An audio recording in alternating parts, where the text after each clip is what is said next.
आइए हम वचन पढ़ेंगे। नीति वचन उसका 18वां अध्याय उसका 21 वचन। जीभ के वश में मृत्यु और जीवन दोनों होते हैं, और जो उसे काम में लाना जानता है वह उसका फल भोगेगा, यानी प्राप्त करेगा। जीभ के वश में मृत्यु और जीवन दोनों होते हैं, और जो उसे काम में लाना जानता है वह उसका फल प्राप्त करेगा, भोगेगा। हालेलुया।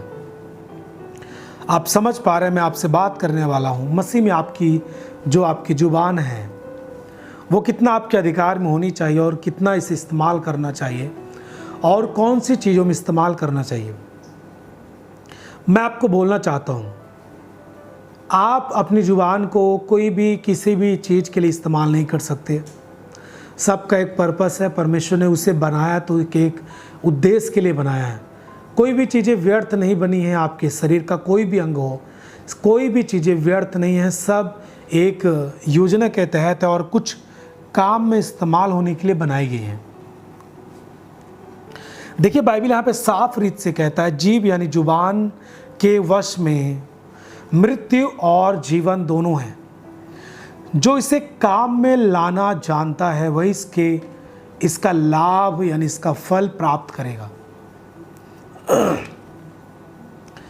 अब आप समझ सकते हैं कि जितनी भी चीज़ें होती हैं दुनिया में, हर चीज़ें किसी न किसी उद्देश्य के लिए बनाई गई हैं। यदि किसी चीज़ों का आप गलत तरीके से इस्तेमाल करेंगे तो वो गलत ही इस्तेमाल होगा। जैसे कि मान लीजिए हर दवाई, जो दवाइयाँ बनती हैं उनका अलग अलग रोगों के लिए, अलग अलग बीमारियों के लिए, अलग अलग इलाजों के लिए अलग अलग दवाइयाँ इस्तेमाल होती है। उनका हर का अलग अलग इस्तेमाल है, ठीक है। यदि आप उसे किसी अन्य चीज़ों के लिए इस्तेमाल करते, बुखार की दवा आप किसी और चीज़ों के लिए इस्तेमाल करते हैं, आपको कोई बीमारी हुई, आपके बाल झड़ रहे हैं, आप बुखार की दवा खा लीजिए कि बाल झड़ना बंद हो जाए, तो आपको घात करेगी।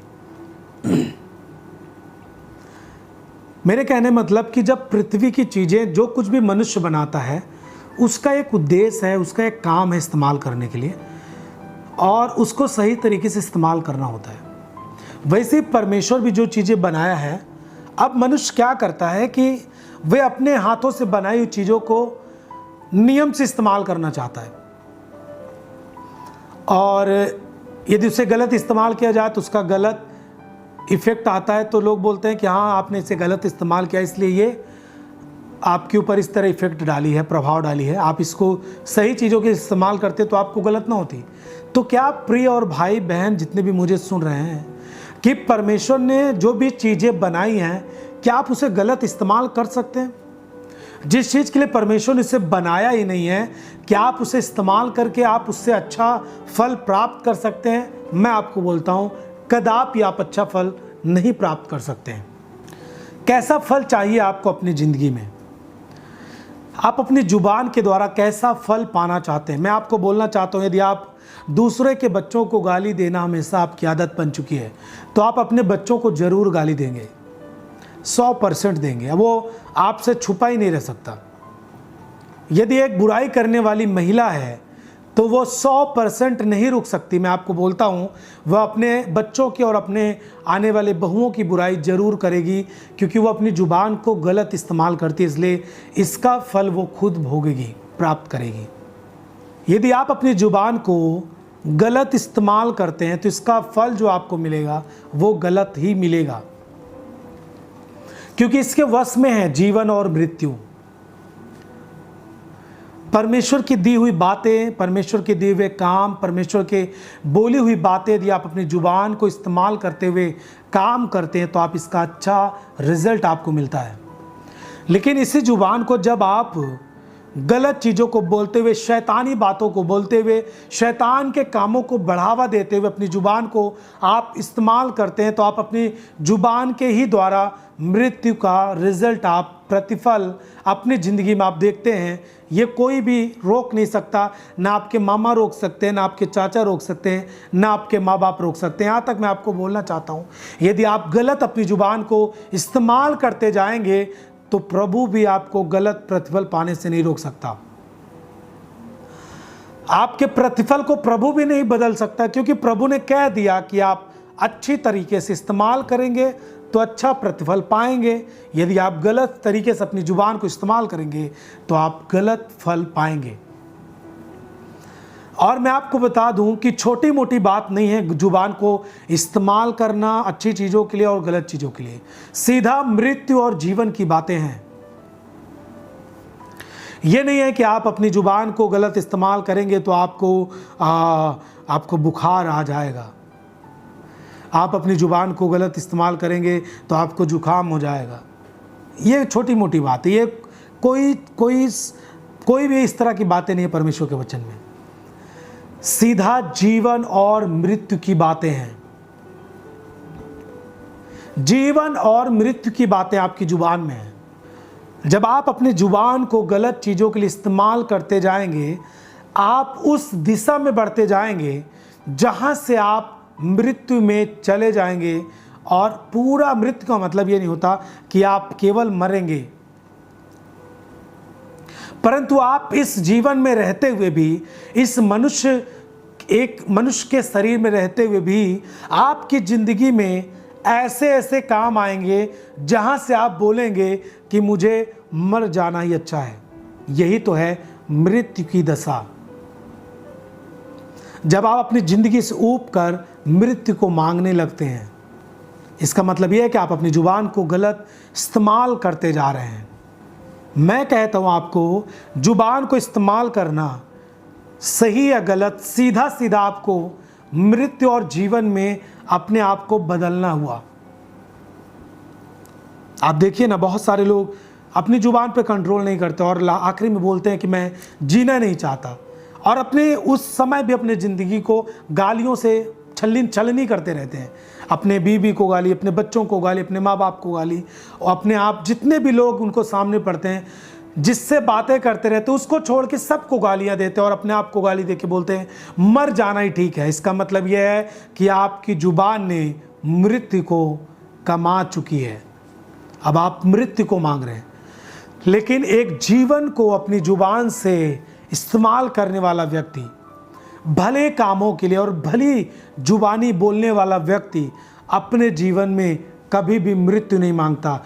वो बोलता है प्रभु और उस जीवन का स्वाद दे, और उस जीवन को मैं देखूं, और भलाई के काम देखूं, और भी लोग बदलें, मैं और आपके लिए काम कर पाऊं, मैं और अच्छी ज़िंदगी जीना चाहता हूं, मैं आपके चरणों में जीवन व्यतीत करना चाहता हूं। एक भले काम के लिए अपनी जुबान को इस्तेमाल करने वाला व्यक्ति, अच्छे काम में जुबान को लाने वाला व्यक्ति ही इस तरह जीवन को अपनी ज़िंदगी में चाहता है। इसका मतलब वो जीवन में प्रवेश कर चुका है। क्या आप समझ पा रहे हैं जो मैं आपसे बोल रहा हूं? यहीं पे पूरा डिफरेंट है, अलग है। जुबान को गलत इस्तेमाल करना, सही इस्तेमाल करना। सही इस्तेमाल करेंगे तो जीवन में प्रवेश करेंगे, गलत इस्तेमाल करेंगे तो मृत्यु में प्रवेश करेंगे। कुछ बोलते हैं अरे भैया मरने के बाद कौन देखेगा क्या ज़िंदगी मिलती है, मरने के बाद कौन देखेगा नरक सुरग, मरने के बाद कौन देखेगा क्या मिलेगा। मैं आपको बोलना चाहता हूँ, आप अपने ज़िंदगी में जो भी कुछ करेंगे, आप अपनी जुबान को जिस काम के लिए आप जिस काम में उसे लाना चाहते हैं, जो फल आप प्राप्त करना चाहते हैं, आप सोच समझकर यदि इस्तेमाल ना करें तो आप इसी ज़िंदगी में सब कुछ बिखरा हुआ, टूटते हुए, सब कुछ समाप्त होते हुए देखेंगे। और आखिरी में आपका प्रभु से, अपने ईश्वर से आखिरी में आपको यही मांग होगी कि मैं मर जाऊं, मेरा जीना व्यर्थ है। हालेलुया। जीव के वश में मृत्यु और जीवन दोनों होते हैं। जो उसे काम में लाना जानता है वह उसका फल भोगेगा। वो उसका फल प्राप्त करेगा। मुझे लग रहा है कि आपको समझ में आ रहा है मैं जो आपको समझा रहा हूँ। आप समझ पा रहे मैं आपको क्या समझा रहा हूँ। जिस तरीके से आप प्रार्थना के समय जब प्रभु के सामने होते हैं, जैसे प्रभु की उपस्थिति होती है उस समय, उसी तरह जब आप कहीं पर जाते हैं, आते हैं, रहते हैं, काम करते हैं, हर जगह पर प्रभु आपके साथ होता है। जैसे आप अपनी प्रार्थना में आप किसी को श्राप नहीं दे सकते, वैसे ही आप अपने कहीं पर भी आते जाते काम करते हुए किसी को आप श्राप नहीं दे सकते हैं। जिस तरह आप परमेश्वर की स्तुति करते समय आप अपनी जुबान से कभी भी गाली या फिर आप जो भी चीज़ें, व्यर्थ चीज़ें आपकी जुबान से निकलती रहती हैं, किसी को देखकर मजाक करना, टट्टे करना, आपको लगता है कि मैं इनसे मेरा रिश्ता है, गाली गलौज कर सकते हैं, मजाक कर सकते हैं, ये सब घृणित बात है। परमेश्वर ने ये काम आपके लिए नहीं ठहराया है कि आप किसी से गलत बात करके आप मजाक करें। ये शैतान आपको व्यभिचार में लेके जाना चाहता है। जिस तरह आप आराधना में रहते हैं, प्रभु की उपस्थिति आपके अंदर रहती है, वैसे ही आप एक मसीही हैं। आप कहीं भी मार्ग में जाते हैं, उस समय भी प्रभु आपके साथ होता है। कहीं पर आप काम करते हैं, फिर भी आपके साथ प्रभु होता है। तो क्या आप जब प्रभु की स्तुति इसी जुबान से करते हैं, इसी जुबान से आप गाली गलौज, झूठ बोलना, ये सब बातें कर सकते हैं? नहीं कर सकते। अपनी जुबान को कंट्रोल करें। आपको लगता है नहीं जी मैं अपने मन से करूंगा, तो आप इसका फल भी भोगने के लिए तैयार रहें। देखिए, एक चर्च का काम होता है, एक पास्टर का काम होता है आपके लिए प्रार्थना करना और आपको वचन के अनुसार समझाना। क्योंकि आप जब नए हैं, आपको समझ नहीं आता, आप गलती करते हैं, आप बार बार प्रॉब्लम्स में आप जाते हैं। लेकिन जब आप पुराने होते जा रहे हैं तो आपको चाहिए कि आप पास्टर के द्वारा वचन से दी हुई बातों को आप ग्रहण करें और सुने और आप उसे स्वीकार करें, और ताकि आप नए लोगों की तरह प्रॉब्लम्स को ना देखें, प्रॉब्लम्स को ना आप उसमें जाएं, ना प्रॉब्लम्स में आप जाएं, ना उसका सामना करें। आप उससे कई किलोमीटर दूर रहें। हालेलुया।